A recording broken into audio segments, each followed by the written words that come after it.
malgré des occasions de part et d'autre. Bon, on n'applique pas encore peut-être beaucoup les lancers, les imprécisions sur les lancers notamment, des deux côtés. La saison n'est pas encore complètement lancée, c'est des matchs de préparation. Voilà, alors je rappelle que vous voyez bien les Albatros jouer en couleur claire, ce qui n'est pas courant à domicile. Voilà, je pense que c'était... Les deux équipes se sont arrangées, soit les Nantais n'ont pas reçu leur jeu de maillot clair de cette saison, soit les Albatros n'ont pas reçu leur jeu foncé. Je sais pas, voilà. Donc conciliabule au milieu de la glace, du 5 de départ pour Brest. Donc le gardien de but, ça y est, j'ai eu son nom pour Brest, c'est Guerriero, gardien canadien.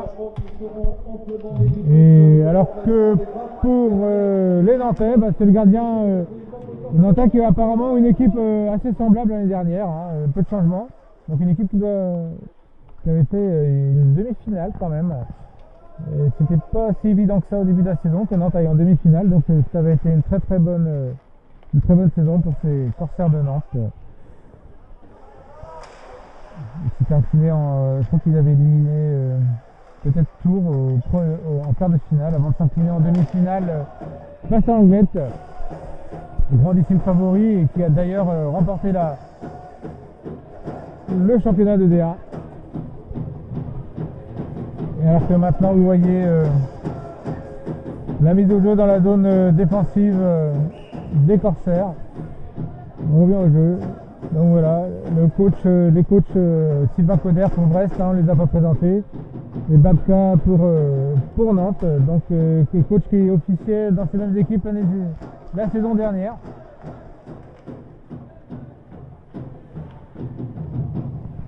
Ah, ça y est, palais de contre-attaque, oui, joli, bel arrêt du bouclier du gardien de but.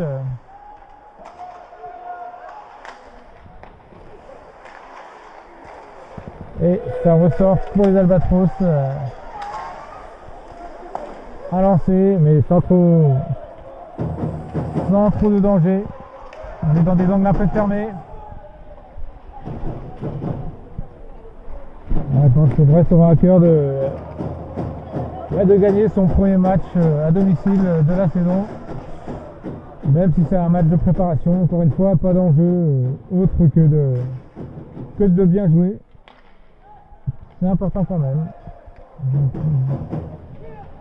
Montrer qu'on est là, et les joueurs ont envie de montrer au coach hein, qu'on a envie de leur faire confiance. Donc c'est un petit peu tout ça, hein, les matchs de préparation. Hein, Je pensais que ce soir, Sylvain Coder prend beaucoup de notes, au moins dans sa tête. Je regarde un peu le... Oh, ouais, alors que là, le palais est revenu devant la cage de Nantes, c'était dangereux. Cette fois, c'est Nantes qui est en contre-attaque. Les défenses sont bonne garde, hein, on laisse peu de joueurs libres ou pas de joueurs libres à la cage. Les lancers sont lointains. Celui-là néanmoins était dangereux, il était pour Brest. Le gardien ne l'avait pas forcément vu. Changement de ligne pour Brest. Abnel, c'est Abnel. Oui, ah non. Ça y est, un peu de cafouillage, mais Brest récupère le palais par le numéro 19. Alors, ah oui, il va même provoquer une faute. Le numéro 19, petit gabarit, mais il a l'air très vif.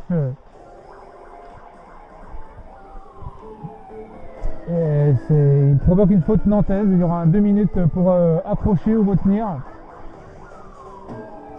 Et voilà, Brest qui n'a pas été pénalisé une seule fois dans la deuxième période.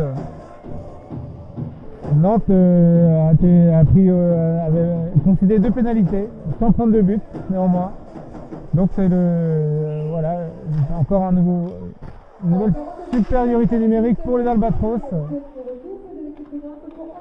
Un accroché, voilà. Avec la crosse, net et clair, sans bavure, et le jeu de puissance est installé tout de suite pour les Albatros. Ils font tourner. On va décaler cette défense nantaise et essayer de trouver des bonnes ouvertures. Ça patine, c'est pas mal. Le jeu est installé. Et à lancer de côté. Un peu d'université là. Cette fois, c'est les Nantais qui peuvent se dégager.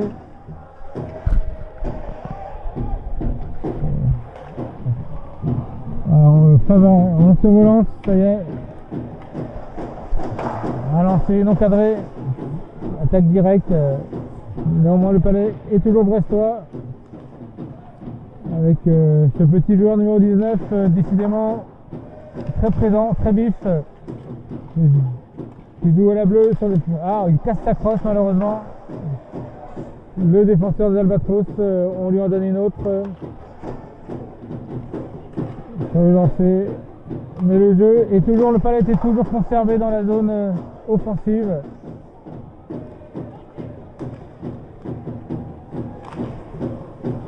Et cette fois, le gardien nantais, impeccable sur ce lancer, ne laisse pas de rebond.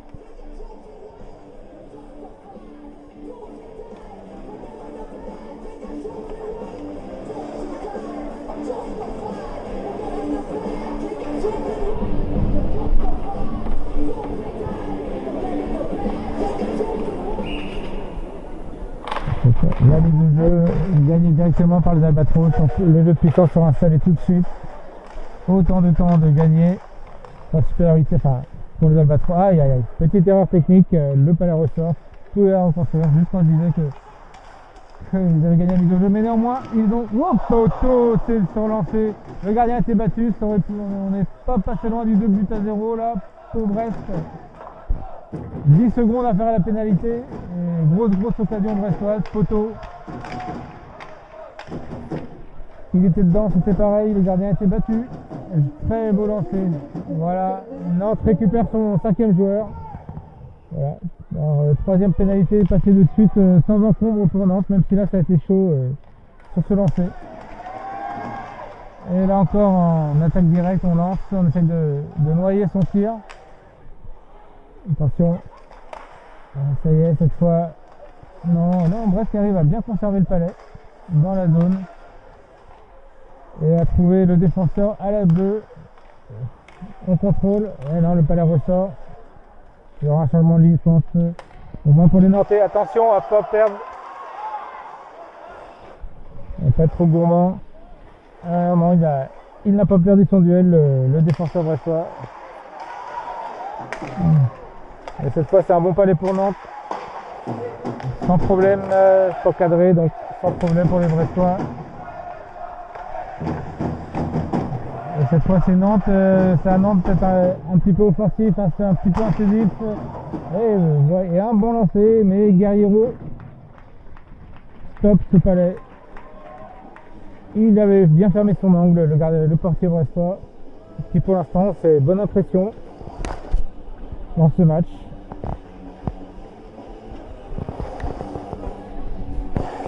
On va voir très vif, hein, un autre style peut-être un peu que Ruby, qui avait vraiment impressionné la saison dernière, qui est reparti je crois qu'il est au Canada, il est reparti au Canada, je ne crois pas qu'il est signé dans un autre club en France ou en Europe, mais vraiment, voilà, un gardien poste clé, hein, c'est le premier joueur, le premier poste à verrouiller, hein, dans votre recrutement.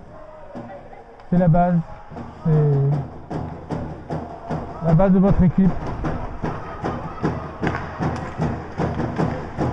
La solidité, sa régularité, de sa régularité dépendra une grosse partie de votre saison et de ce qu'il est encore capable de monter de gamme en playoff, vous apportera encore plus de succès. Là, c'est un dégagement interdit pour les Nantais. On va revenir dans la zone nantaise donc.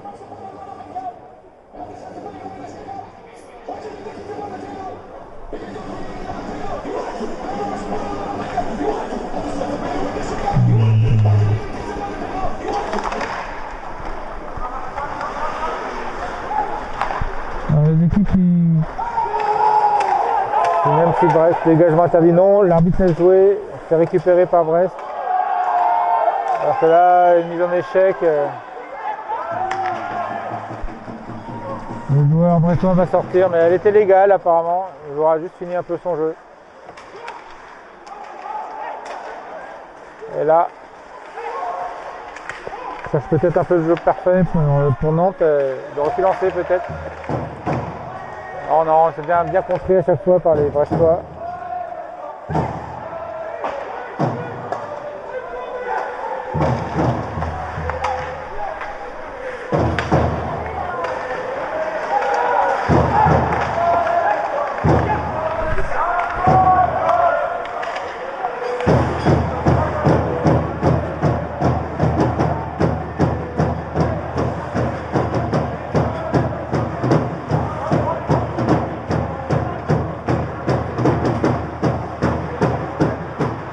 Le jeu dans la zone nantaise et Brest qui fait un pressing, les empêche de sortir.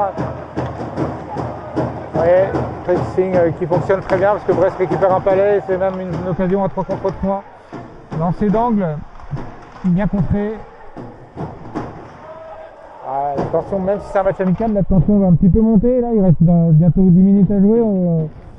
Un but d'avance pour Brest. S'il faudra éventuellement doubler la mise. Là on était encore pas loin. Et c'est un dégagement interdit. Brest qui cherche à doubler son avance.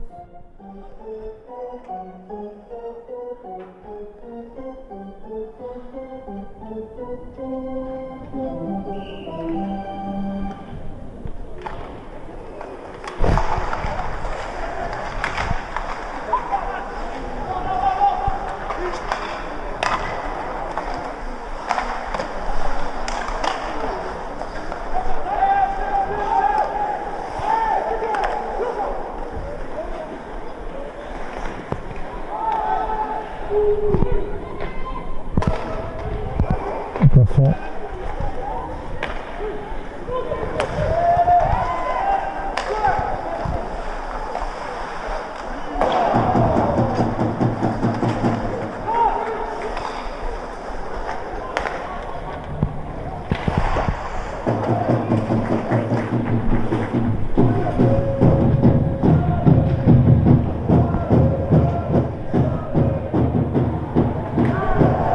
Là, ben voilà, le jeu est dans une pénalité pour les Brestois va être rappelée. Il a été différé, on a enlevé le gardien. Excusez-moi, j'étais un petit peu dans mes pensées. Et voilà. Du coup, après avoir vu le power play brestois, on va voir le power play nantais.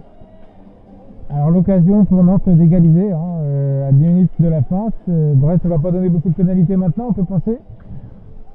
Les Corsaires voudront certainement profiter des 2 prochaines minutes pour...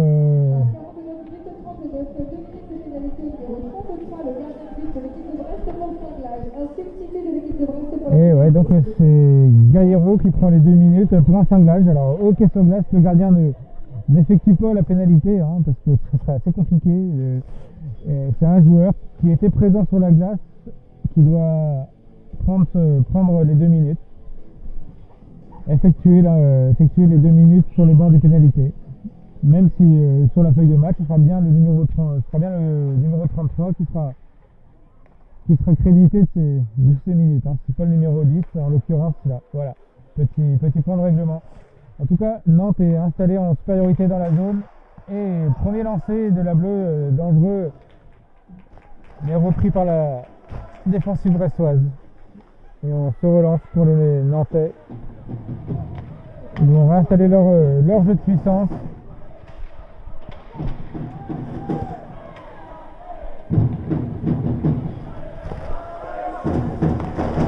Pour l'instant, le jeu est en dehors de la zone. Nantes contrôle certes le palais, mais il va devoir partir de loin. Oh, jolie feinte du joueur nantais, c'est passé. Et le palais dégagé par Brest. 1 minute 7 secondes à la pénalité.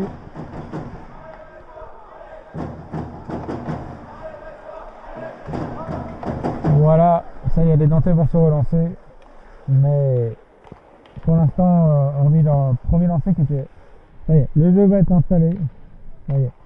Boum. Et oui, et là, c'était encore un bon lancer, mais le gardien Guerriero fait bonne garde.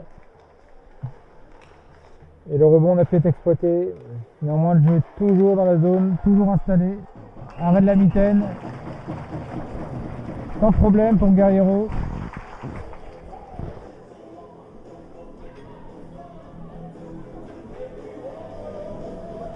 Il reste 30 secondes de supériorité numérique au Nantais. Le jeu était bien installé, ça circule, on prend des lancers assez lointains apparemment, où on essaie des reprises de volée un petit peu sur les ailes.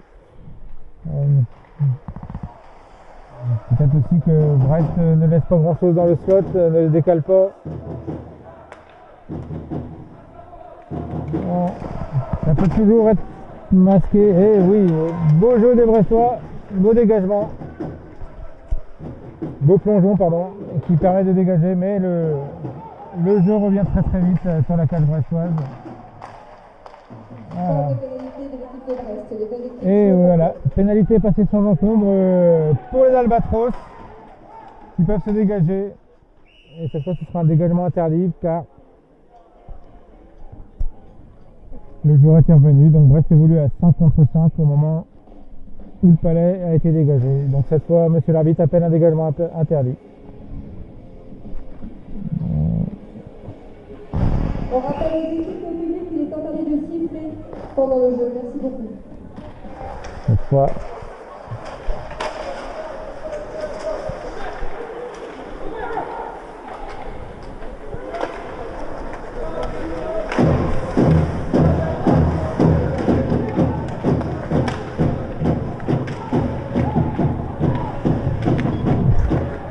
Alors que là ça cafouille sec et le palais toujours il est pour les Nantais.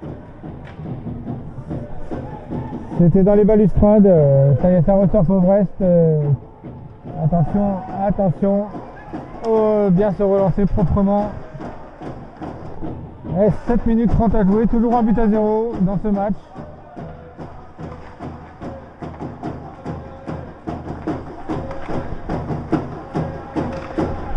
Un but à 0 pour Brest. On aura vu peu de buts, hein. Je ne sais pas comment ça peut encore tourner, mais bon.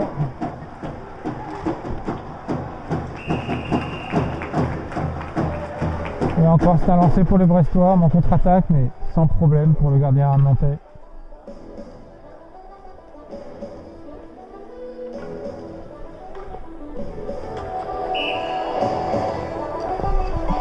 « 7 minutes 09 à jouer.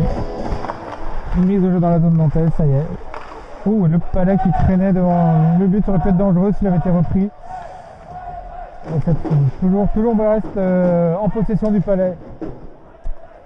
Alors Brest, même s'ils mènent 1-0, continue d'attaquer, de créer, hein, de pas de subir. Ils savent te laisser l'initiative à l'autre équipe, c'est pas ce qu'il y a de mieux à faire, ok. Même si on mène. Il faut tempérer, il ne faut pas prendre de risques, certes, dans les dernières minutes, des risques inutiles, des relances hasardeuses ou des passes en retrait aussi hasardeuses, plutôt jouer vers l'avant, mais jouer quand même. Ne pas les laisser, ne pas regarder l'adversaire jouer. Et Brest a bien compris ça et force le jeu quand elle en a l'occasion. Et ça aurait pu être dangereux ce rebond. Voilà. Ouais, des équipes qui ont l'air de force assez égale ce soir quand même. Hein,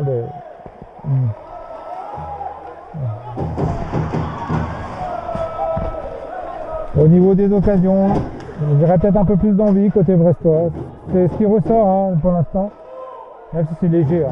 C'est tout à fait léger. Je dis ça, à ce moment où je dis ça, c'est les Nantais qui ont le palais et qui ont même une occasion par le numéro 5. Un lancé. Bon, les lancers sont pas encore très précis. Hein. C'est le début de saison. On lance un peu haut. Attention à ces palais qui peuvent revenir dans la zone. Et à Nantes hein, qui n'est presque un joueur. Ça y est, système en zone neutre. Mais cette fois ça passe, ils peuvent rentrer. Et encore une fois, bonne défense hein, du jeu défensif brestois. Oh là là, petite erreur technique, le palais perdu, sans conséquence. Cette fois, 5 minutes à jouer. Et voilà. Amnel sur les frères Amnel sur la glace.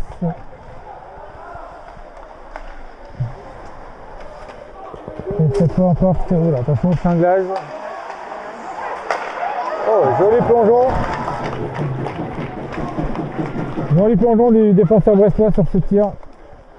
Sacrifice. Hein. Et encore une fois, je vous dis, c'est un match de préparation. Un joli jeu du. Ah, cette fois, c'est pour Nantes qui fait erreur technique et passe un peu moins précise.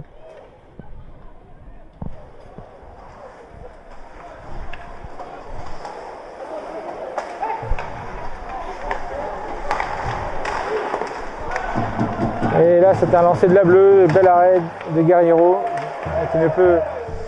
Là, ce sont voilà, les Nantais vont certes essayer d'égaliser quand même, il leur reste quelques minutes. Mais Guerriero qui dit non une fois de plus.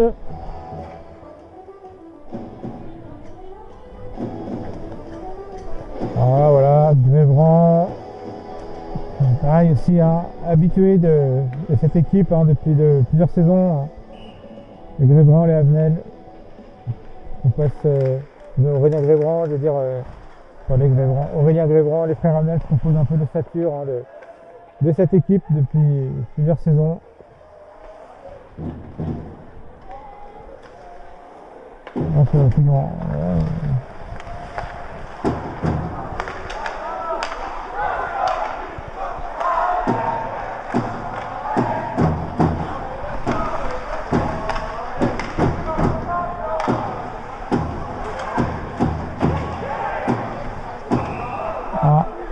Alors que là, une pénalité, je ne sais pas pour qui. Ah, pour Brest, il me semble. Oui, alors là, 2 minutes pour faire trébucher au numéro 28 brestois.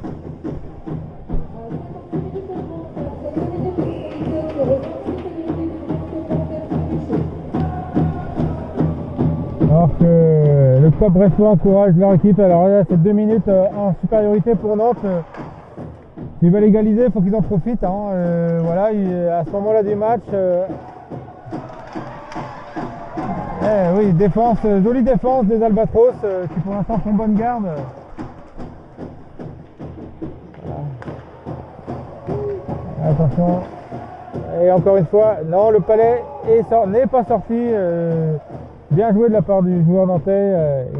Il a réussi avec son gant. Et là, ça sort de la zone. Le lancer était un peu. Mais je crois que la mise au jeu aura lieu, oui, c'est lié par un Brestois. Donc la mise au jeu dans la zone brestoise. Alors une 22,50 à faire au match, 2 minutes 51 secondes exactement, mais 1 minute 25 en infériorité pour les Brestois. Alors effectivement, hein, une pénalité dans les 3 dernières minutes, c'est toujours délicat à gérer. Quand vous menez que d'un but, voilà, mais bon, pour l'instant. Oh là là, cette reprise infructueuse pour les Nantais, et c'est même une contre-attaque à 2 contre 2 possible pour les Brestois.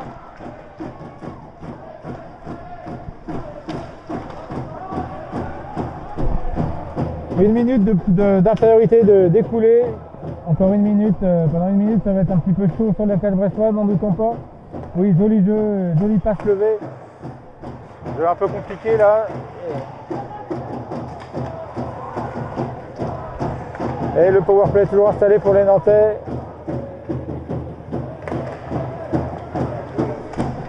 Ah, on ne peut pas se dégager. Le palais est toujours dans la zone. Toujours le jeu contrôlé par les Nantais. 30 secondes en infériorité numérique. Un petit peu de tension en fin de match, c'est bien, c'est ce qu'il faut. Alors, on cherchait un jeu un peu compliqué. Ah, là, pour Brest aussi, on ne dégage pas. Le jeu est toujours. Si cette fois, il est dégagé.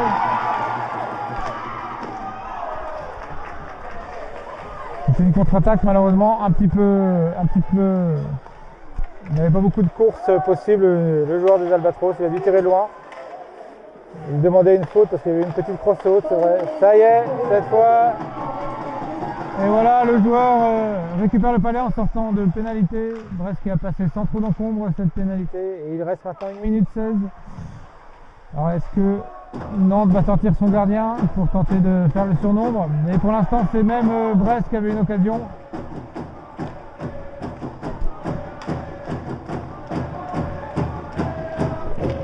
Une minute, on vient de rentrer dans la dernière minute de jeu.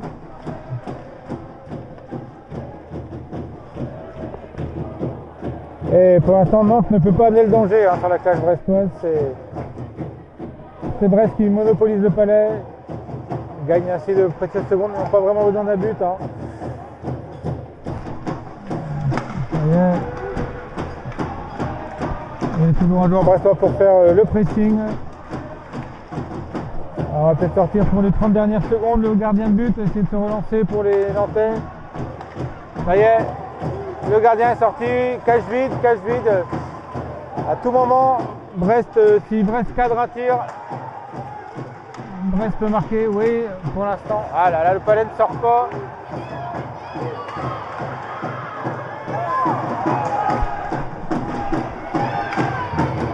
Alors on joue à 6 contre 5 et 2 secondes. Et ça, on va rester là. Voilà, première victoire de la